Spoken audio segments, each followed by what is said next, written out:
할렐루야. 우리 오늘은 우시아 왕에 대한 이야기입니다. 우시아 왕을 한번 떠올린다면 어떤 느낌이냐면요. 다시 한번 여호사밧을 기대하려 했던 그런 왕. 그래서 이 흔적이 이제 어디에 나타나냐면 이사야서 이제 6장에 보면 이사야가 소명을 받는 장면이 나오죠. 이사야가 소명을 받았을 때 그의 소명이 절망 중에 받는 소명이었습니다. 그런데 그 절망이 무엇으로 인한 절망이었냐면 우시아 왕이 죽던 해라고 나오는데 이것은 어떤 뜻이냐? 이사야가 우시아 왕에게 걸었던 기대가 있었던 것이고 그 기대는 이사야뿐만 아니라 다른 유대 백성들도 동일하게 우시아를 통해서 유대 왕국의 부흥을 꿈꿨을 것입니다. 그런데 이렇게 꿈꿨던 우시아의 부흥, 처음에는 잘 이루어지는 것 같았고, 그리고 여호사밧이 이루었던 그 부흥의 전철을 밟아서 많은 경우에 회복과 또 중흥을 이루어 가게 되지요. 우리 함께 우리 6절의 말씀을 같이 한번 읽어보겠습니다. 6절의 말씀입니다. 6절이요. 예. 6절이요. 예. 시작. 우시아가 나가서 블레셋 사람들과 싸우고 가드 성벽과 야분의 성벽과 아스도 성벽을 헐고 아스도 땅과 블레셋 사람들 가운데 성읍들을 건축하며 지금 봤더니 우시아가 일단 그 성벽을 견고하게 했습니다. 이 소리는 어떤 뜻이냐면은 일단 나라의 채비를 이렇게 제대로 만든 거죠. 이 성벽은 이미 북이스라엘 왕이 무너뜨렸던 성벽인데 그것을 다시 이제 보수하고 이제 내부적인 결속을 다졌죠. 그리고 나서 이 블레셋 땅, 그러니까 유대의 이 서편 땅을 이제 회복하기 시작을 합니다. 그곳에 블레셋은 철기를 가지고 있는 민족이었는데 그들과의 싸움을 이제 걸었고 그리고 그곳에서 어느 정도의 성과를 거둬낸. 그래서 어떻게 보면은 그의 왕국의 지경이 이제 다시 넓혀지는 모습을 보게 됩니다. 그리고 나서 이러한 모습들이 이제 8절에 보니까요. 암몬 사람, 그러니까 암몬 사람에게조차 조공을 바치게 되었다라고 보면 그러면은 지금 유대가 있고 유대의 서편은 블레셋을 쳤죠. 그리고 유대의 동편은 암몬과 모압인데 그 지역에 있는 것까지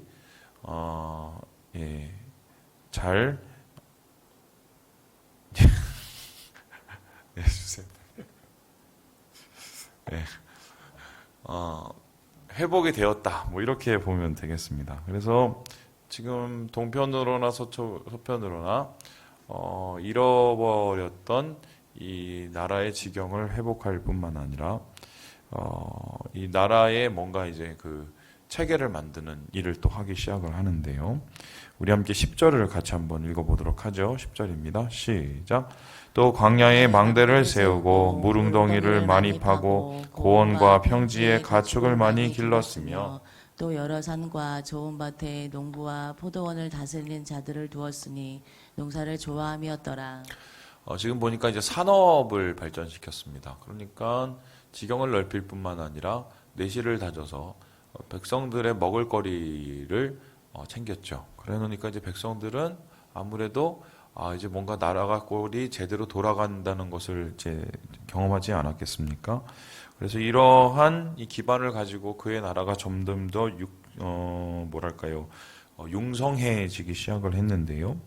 11절에 봤더니 군사 제도를 이렇게 개편을 했고요. 그리고 우리 14절에 보니까요. 이 군인들의 무기? 이런 것들을 이제 또 발전을 시킵니다. 그리고 15절은 신무기까지 이렇게 만들어요. 그러니까 한마디로 지금 여기까지 상황을 보면 유대의 어떤 왕의 비길 수 있는 큰 이 부흥을 일으키는 왕. 그래서 이사야가 정말 이 나라가 이제 다시 서는구나. 다윗의 영광을 다시 보겠구나 하라고 기대할 수 있을 정도의 시기가 왔다 이렇게 볼 수 있었죠. 그런데 이러한 이 부흥의 시작점은 어디였을까 했었을 때 오늘 말씀 속에서 5절에 다음과 같이 이야기를 합니다. 우리 같이 5절의 말씀을 같이 한번 읽어봅니다. 시작.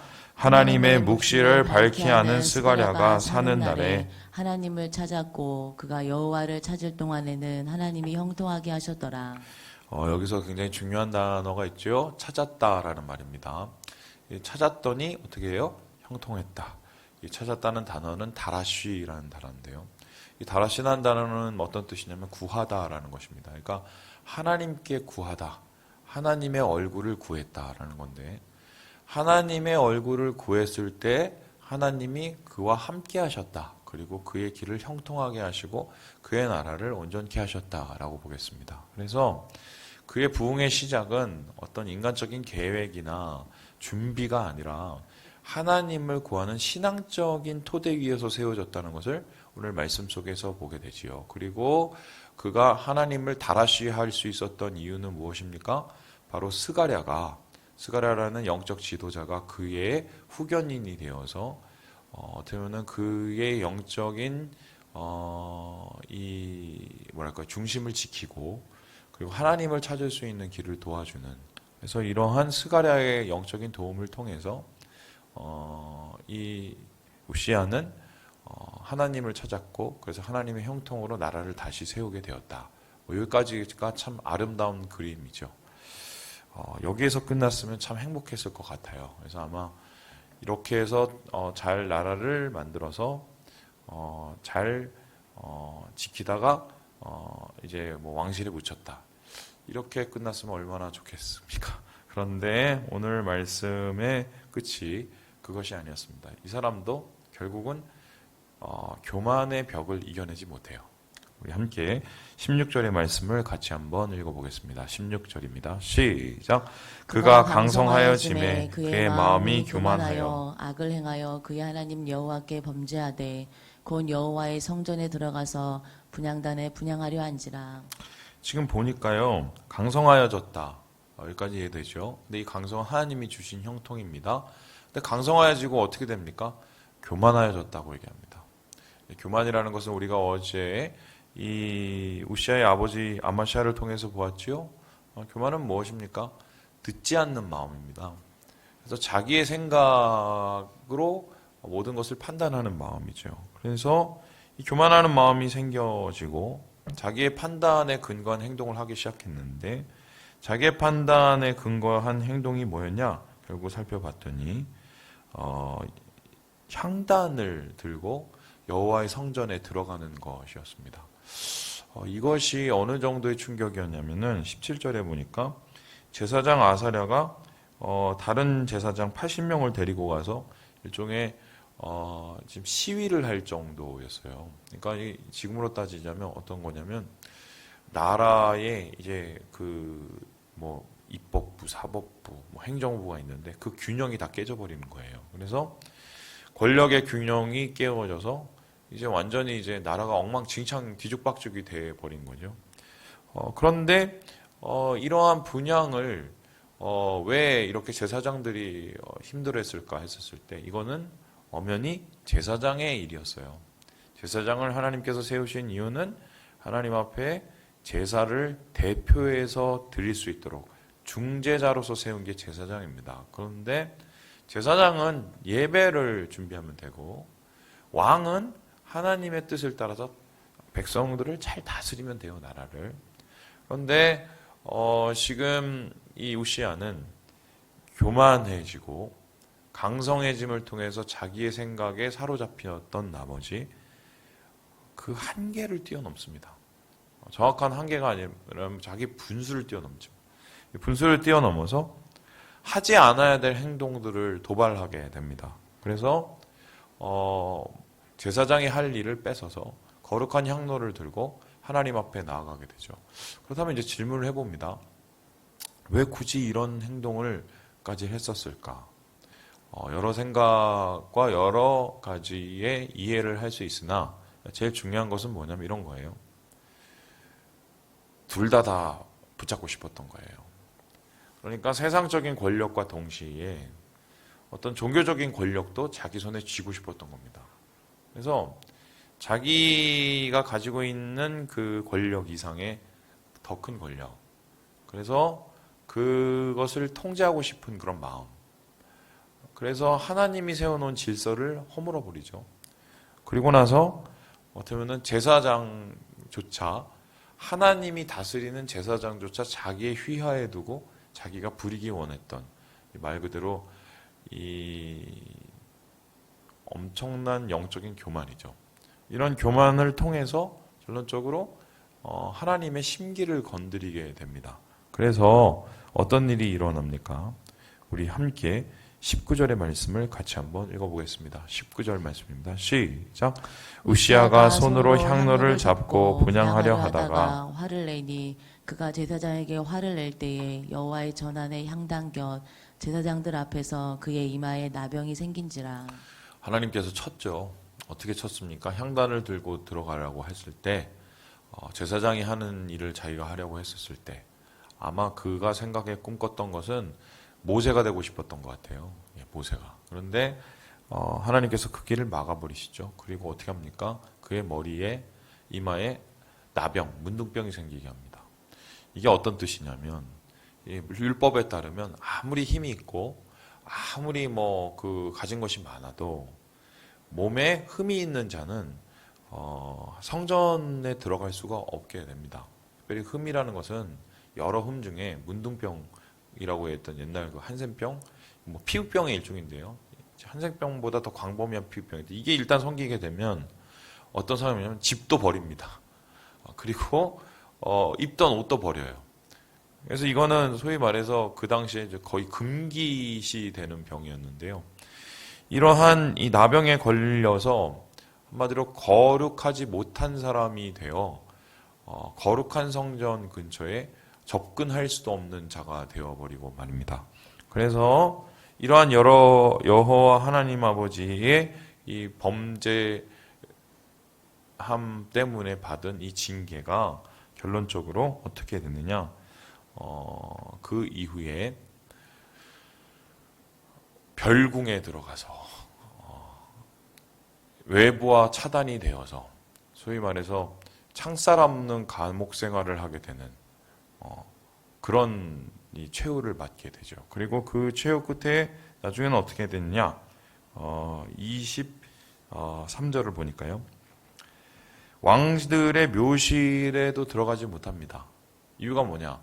이 나병은 이 거룩하지 못한 불경한 것이었기 때문에 나병 환자가 왕실에 묻힐 수가 없어요. 그러니까 지금 명예를 다 잃어버리게 된 거죠.